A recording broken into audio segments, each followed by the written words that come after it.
Umiilaw ba ng pula ang printer mo at ayaw mag-print? Huwag mong itapon yan. Ako si Boss QB. Ngayon ituturo ko sa inyo kung paano isolve ang blinking problem o red light error sa Epson printer nyo. Tara, ayusin natin. So, bago tayo magkalas, kailangan nating basahin ang ibig sabihin ng ilaw. Kung sabay na nag-blink ang ink at paper light, iba ang sakit yan kaysa kung salitan o nagpapalitan ng ilaw. Alamin natin ang pinaka-common na dahilan.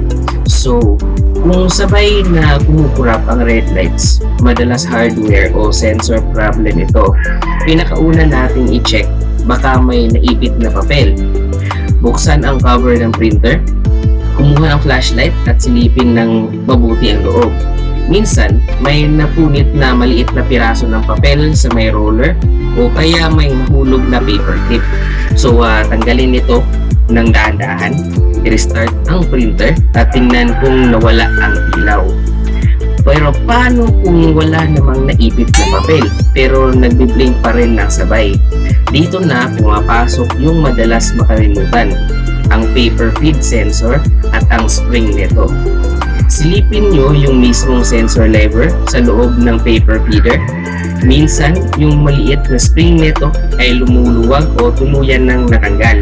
Pwede rin na yung mismong black plastic lever ay nabalik dahil sa sabilitang paghila ng na-jam na papel. Kapag sira o walang spring ito, akalain ng printer na palaging walang papel. Kailangan itong ibalik sa pwesto o palitan ng bago para ma-detect ulit ang papel. Ngayon, paano kung nagpapalitan ng ilaw ang ilaw ng ink at paper? Ito yung tinatawag na end of service life o puno na ang ink pad mo. Pumunta sa computer at subukang mag-print. Kung lumabas ang error message na a printer's ink pad is at the end of its service life, software ang kailangan natin. Hindi ito sira.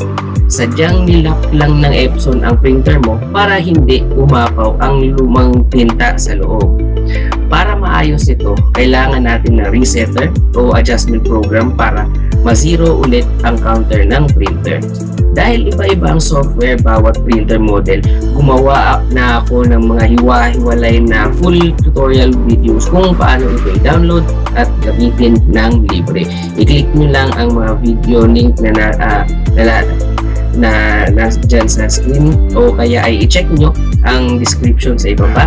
So, nandoon na lahat sa channel ko ng step-by-step videos ko para sa for example L3110, L3210, L120 at iba pang Epson models.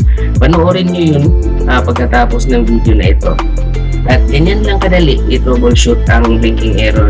Huwag niyong kalimutang i-check yung mga resetter videos ko sa channel natin. Kung nakatulong ito, paki-hit lang ng like button at mag-subscribe.